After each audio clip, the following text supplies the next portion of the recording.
किसी भी इंसान के अछूत होने का आधार उसका जन्म व धर्म नहीं बल्कि उसके कर्म व विचार होने चाहिए। एक दिन महात्मा बुद्ध प्रवचन सभा में आकर मौन बैठ गए। सारे शिष्य उनके इस मौन के कारण चिंतित हुए कि कहीं महात्मा बुद्ध बीमार तो नहीं हैं। आखिरकार एक शिष्य ने पूछ ही लिया, भंते आज आप इस तरह चुप क्यों हैं? वो नहीं बोले तो दूसरे शिष्य ने पूछा, गुरुदेव आप ठीक तो हैं? बुद्ध फिर भी मौन ही बैठे रहे।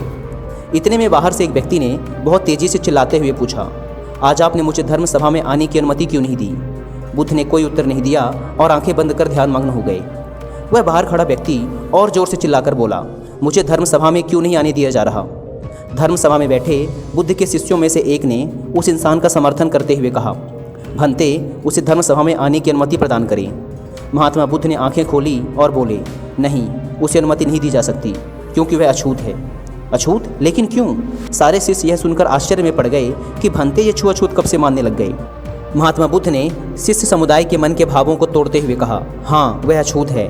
वीडियो को लाइक करके कमेंट में नमो बुद्धाय जरूर लिखें, क्योंकि उसकी विचार तरंगें, उसके नकारात्मक विचार दूसरों को भी गलत तरीके से प्रभावित करते हैं। उसे आज धर्म सभा से बाहर ही रहना चाहिए। उसे आज धर्म सभा से बाहर ही खड़े रहकर पश्चाताप की अग्नि में तपकर शुद्ध होने दो।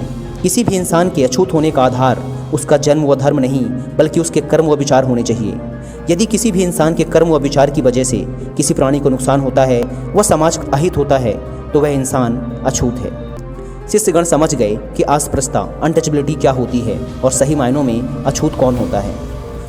वह आज अपनी पत्नी से लड़कर आया है और क्रोध से भरा हुआ है। क्रोध से जीवन की शांति भंग होती है। क्रोध से ही सबसे पहले मन में हिंसा का जन्म होता है और फिर इसी मानसिक हिंसा के प्रभाव में आकर इंसान दुनिया में हिंसा, मारपीट, गाली गलौज और बहुत से गलत काम करता है। क्रोध करने वाला अछूत होता है। उस व्यक्ति को भी बहुत पश्चाताप हुआ। उसने कभी भी क्रोध न करने की कसम खाई। तब जाकर बुद्ध ने उसे धर्म सभा में आने की अनुमति प्रदान की। इससे और भी वीडियोस देखने के लिए सब्सक्राइब कीजिए चैनल को और दबाइए बेल आइकन को।